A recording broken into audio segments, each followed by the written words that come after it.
அப்போ முதல் 10 வருடங்கள் திக்கி திக்கி தான் பேசுவான். சிலதுக்கெல்லாம் சைகை தான் காமிப்பான், பேச மாட்டான். அந்த மாதிரி நாங்கள் ரொம்ப வருத்தப்பட்டு ரொம்ப ஒரு வேதனைப்பட்டோம். அப்புறம் 10 வயசு 10.5 வயசு அந்த டைமில் தான் நல்ல ஒரு ஸ்பீச் தெரப்பி அப்படிங்கிற ஒரு அமைப்பு எங்களுக்கு தெரிய வந்து அங்கே போய் ரெகுலராக அந்த கோச்சிங் அந்த ட்ரைனிங் எல்லாம் கொடுத்து ரெடியாகி இப்போ ரொம்ப நல்ல அருமையாக அழகாக பேசுகிறான். அப்போ அந்த ஒரு 10 வருடங்கள் வந்து அந்த பையனை பற்றியதான சிந்தனை, அந்த கவலைகள், இந்த பையன் என்ன இப்படியே இருந்துருவானா என்ன ஏது அப்படிங்கிற அந்த வேதனைகள்லாம் நாங்கள் அனுபவித்தோம். அந்த வேர்டு தான் முக்கியம். அந்த கர்ம பதவியை அனுபவிக்கிறாங்க, அனுபவித்து கழிப்பாங்க.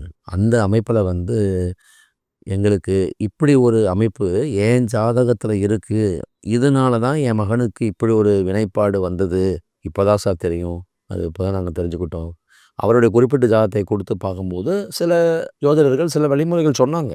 நல்லா பேசிடுவான், அதெல்லாம் கவலைப்பட வேண்டாம், ஒன்றும் பயப்பட வேண்டாம், டைம் ஆகும் இந்த மாதிரிலாம் சொல்லி சில ஆலய வழிபாடுகள்லாம் போனோம் வந்தோம், இல்லைன்னு நான் சொல்லலை.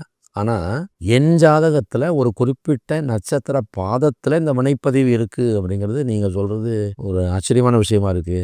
எங்கள் குடும்பத்தில் இப்படி ஒரு நிகழ்வு வந்து இப்போ அந்த பையன் நல்ல தயாராகிட்டான் அப்படிங்கிறாங்க.